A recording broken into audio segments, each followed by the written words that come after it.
Heroine Samantha Akkineni మీడియాపై తన ఆగ్రహాన్ని వ్యక్తం చేసింది. ఇంతకీ ఆమె మీడియాపై ఎందుకంత కోప్పడిందన్న విషయంలోకి వెళ్తే, వీలున్నప్పుడల్లా కలియుగ దైవంగా కొలుచుకునే వెంకటేశ్వర స్వామి దర్శనానికి శామ్ వెళ్తూ ఉంటుంది. అలాగే ఈసారి కూడా ఆమె తిరుమలకు వెళ్లారు. అక్కడ ఆమెకు సాదర స్వాగతం లభించింది. అక్కడున్న కొంతమంది ఫోటోగ్రాఫర్స్ శామ్ని ఫోటో తీసుకోవాలంటూ ఒక 2 క్షణాలు ఆగాలంటూ రిక్వెస్ట్ చేశారు. అయితే ఆమె ఫోటో దిగలేదు సరికదా, గుడికొచ్చాను బుద్ధుందా అంటూ సదరు వ్యక్తులకు కోపంగా జవాబిచ్చారు.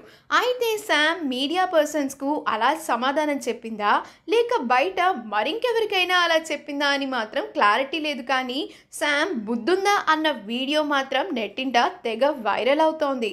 చైతన్య సినిమా రిలీజ్ అయ్యే ప్రతి సందర్భంలోనూ శామ్ శ్రీవారిని దర్శనం చేసుకుంటూ ఉంటుంది. త్వరలోనే నాగ చైతన్య నటించిన లవ్ స్టోరీ సినిమా రిలీజ్కి సిద్ధంగా ఉంది.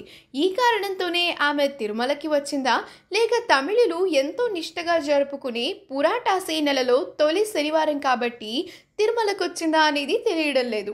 రీసెంట్గా శామ్ వ్యక్తిగత జీవితంలో సమస్యలు ఉన్నాయంటూ భర్త నాగ చైతన్యతో విభేదాలు వచ్చాయని, ఆయనతో దూరంగా ఉంటోందని, త్వరలోనే వీళ్ళిద్దరూ విడాకులు తీసుకోబోతున్నారు అంటూ కూడా వార్తలు వచ్చిన సంగతి తెలిసిందే.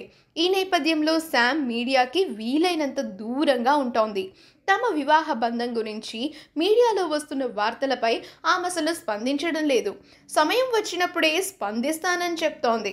ఇక సినిమాల విషయానికి వస్తే, రీసెంట్గానే శాకుంతలం సినిమాని పూర్తి చేసిన శామ్ త్వరలోనే డెబ్యూ డైరెక్టర్తో శ్రీదేవి మూవీస్ బ్యానర్లో శివలింక కృష్ణ ప్రసాద్ నిర్మాణంలో ఒక ఉమెన్ ఓరియంటెడ్ సినిమా చేయబోతుంది.